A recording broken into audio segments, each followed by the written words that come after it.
Assalamualaikum, berjumpa kembali dengan saya Widin Nuryadi di channel ini. Dan pada kesempatan kali ini saya akan coba untuk review aplikasi Inkscape yang versi baru. Jadi alhamdulillah beberapa hari yang lalu developer Inkscape telah merilis versi barunya, yakni versi 1.0. Nah, jadi bila teman-teman sempat download dan install ya aplikasinya itu di laptop dan juga komputer teman-teman, maka tampilan dari tentang Inkscape-nya ini akan berubah seperti ini. Nah, adapun untuk masalah instalasinya kurang lebih sama seperti yang kita biasa install juga untuk versi 0.92.4 maupun 0.92.5. Nah, seperti biasa, untuk tampilan Inkscape-nya sendiri sebetulnya tidak ada yang berubah, yakni di bagian atas itu ada yang namanya menu bar, lalu di bagian bawahnya itu ada namanya toolbox control. Nah, di sini toolboxnya. Jadi toolbox control ini dia akan berubah tergantung dari tool mana yang kita pilih, yang kita seleksi. Lalu di sampingnya itu ada namanya command bar. Jadi di sini tuh berderetan baris perintah yang biasanya kita pakai, atau menunya itu jamak gitu digunakan oleh orang-orang di aplikasi manapun. Kayak misalkan membuka dokumen baru, simpan dokumen baru, lalu undo dan redo dan seterusnya. Termasuk untuk jendela pop-up ya di sini. Nanti insya Allah akan coba saya jelaskan di video berikutnya. Lalu di sampingnya ini ada yang namanya snap control. Jadi kalau kita ingin nyetel apakah objek yang kita buat ini nempel otomatis atau tidak dengan objek yang lain, itu nanti kita bisa ngatur di snap control. Lalu di bawahnya itu ada yang namanya palette bar. Jadi di sini tempat teman-teman untuk memilih warna, walaupun sebetulnya di Inkscape ada satu lagi yang namanya swatches. Jadi baik palette bar maupun swatches ini sebenarnya sama-sama saja untuk memilih warna. Nah, di mana kita bisa menemukan swatches itu? Kita masuk ke view, lalu bisa ke swatches langsung.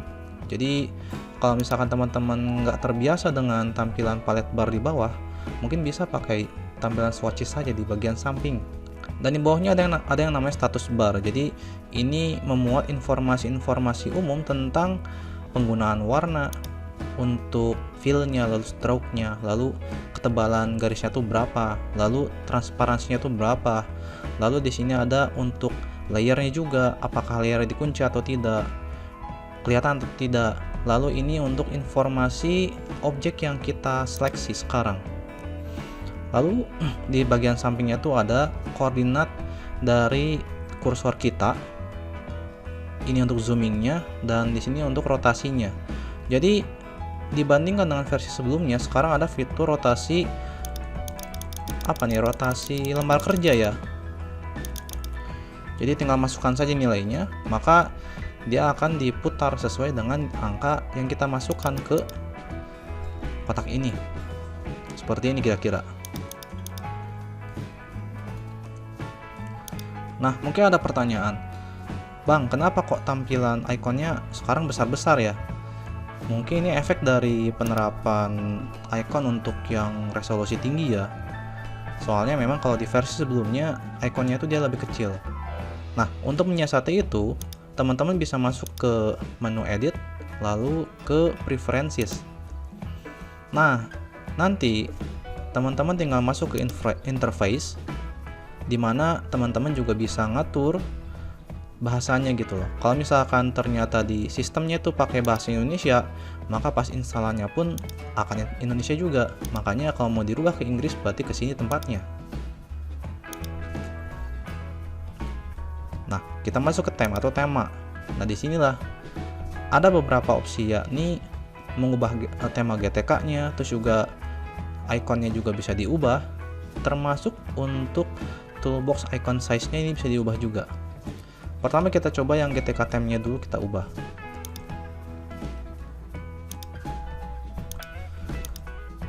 Jadi berbeda dengan versi sebelumnya, kalau sekarang itu ketika ada perubahan di tampilan lembar kerja Inkscape-nya itu, dia langsung nampil gitu, nggak seperti sebelumnya.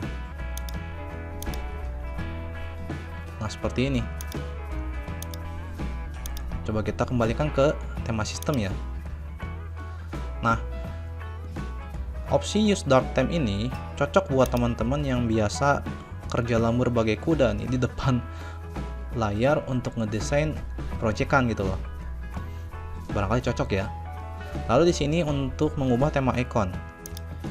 Ada 3 pilihan tema ya, yang nanti teman-teman bisa cek juga di komputer masing-masing. Yang menarik itu adalah ada opsi use symbolic icon. Jadi khususnya untuk tampilan yang tema gelap, ini kadang-kadang kita suka nggak kelihatan ya untuk ikonnya ini.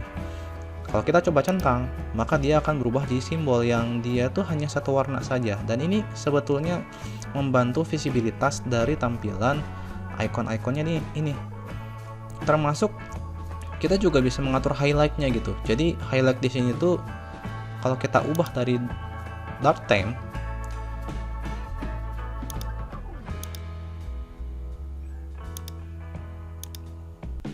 nah kalau kita pakai multicolor, maka highlight-nya itu akan tergantung dari warna apa yang kita pakai di sini. Nah, terus untuk toolbox iconnya kita ubah ke smaller.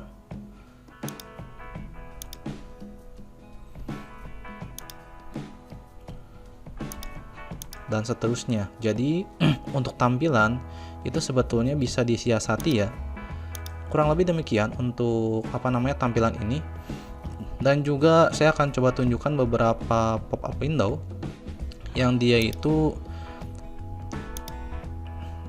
di luar dari yang biasa kita pakai. Misalkan ada pop-up-nya fill and stroke, lalu juga ada untuk mengatur teks dan huruf, terus juga untuk mengatur layer, terus juga untuk mengatur perataan dan distribusi dari objek.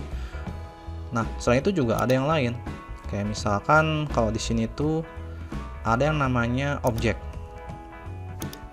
Ini untuk mengatur masalah objek di lembar kerja yang kita buat.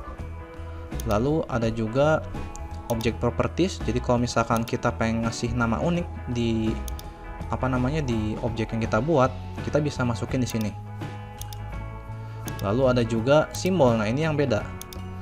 Nah, selain simbol, ada juga yang lain, yakni paint server. Jadi paint server tuh lebih tepatnya semacam pusat untuk mengelola pola ya.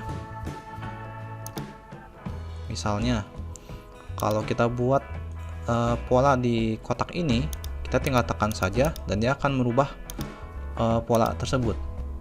Itu paint servers. Lalu ada juga trace bitmap. Jadi untuk melakukan trace dari gambar. Selain itu juga ada yang namanya Unicode characters di bagian teks. Jadi di sini teman-teman bisa masukin juga simbol-simbol yang biasa kita masukin kalau pakai karakter map di Microsoft Windows ataupun di Word. Jadi kita bisa masukin simbol juga sesuai dengan kebutuhan kita. Dan sebetulnya masih banyak lagi menu yang lain yang sebetulnya memang bermanfaat sih untuk mempermudah kerja kita. Namanya jelas seperti inilah tampilan dari Inkscape versi baru, yakni versi 1.0. Dan jujur saja selama 10 tahun saya menggunakan Inkscape dari tahun 2010, ya baru sekarang ini Inkscape itu baru nyampe versi 1. Jadi selama ini saya menggunakan Inkscape itu ya versi 0 titik begitu. Nah, barangkali bermanfaat review dari aplikasi ini. Wassalamualaikum warahmatullahi wabarakatuh.